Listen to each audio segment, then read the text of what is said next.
नाज़रीन ते बी अहम ख़बर आवाज़ शेयर कनालू कराची का कराची जे अजीज भट्टी थाने मां मुबैना तौर अगवा थियल वापारी के बलोचिस्तान मां बाज़ियाब करायो वियो आहे। ख़बर जे हवाले सां वाक़े हिकु भेरो ॿीहर ॿुधाईंदा त कराची जे अजीज भट्टी थाने मां मुबैना तौर अगवा थियल वापारी के बलोचिस्तान मां बाज़ियाब करायो वियो आहे। पुलिस मूजिब वापारी शमसुल्ला 51 लाख रुपया खणी प्लाट वठण लाइ वञी रहियो हो त खेसि अणसुञातल हथियारबंद अगवा करे बलोचिस्तान खणी विया।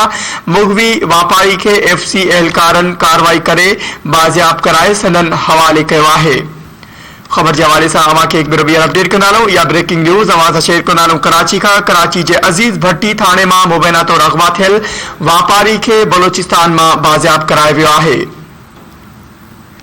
पुलिस मूजिब वापारी शमसुल्ला 51 लाख रुपया खणी प्लाट वठण लाइ वञी रहियो हो त खेसि अणसुञातल हथियारबंदन अगवा करे बलूचिस्तान खणी विया। मुगवी वापारी के एफसी एहलकारन कार्रवाई करे बाज़ियाब कराए वरितो आहे। तफ़सील मालूम कंदासीं। धरती टीवी कराची जो ब्यूरो चीफ अब्दुल्ला सोलंगी असां सां लाइन ते मौजूद आहे। अब्दुल्ला, अपडेट कजो, वधीक छा तफ़सील आहिनि?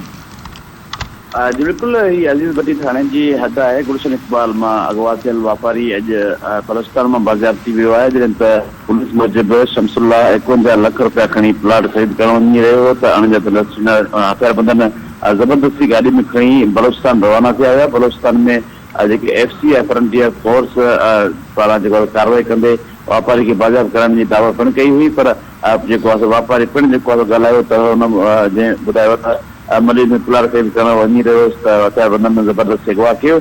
बलोचिस्तान जे हिकु शहर में दाख़िल थियण खां अॻु ई एफसी चेक पोस्ट हुई, जिते जेको आहे सो डप खां मूंखे जेको आहे सो लाहे ऐं पैसा खणी फरार थी विया आहिनि।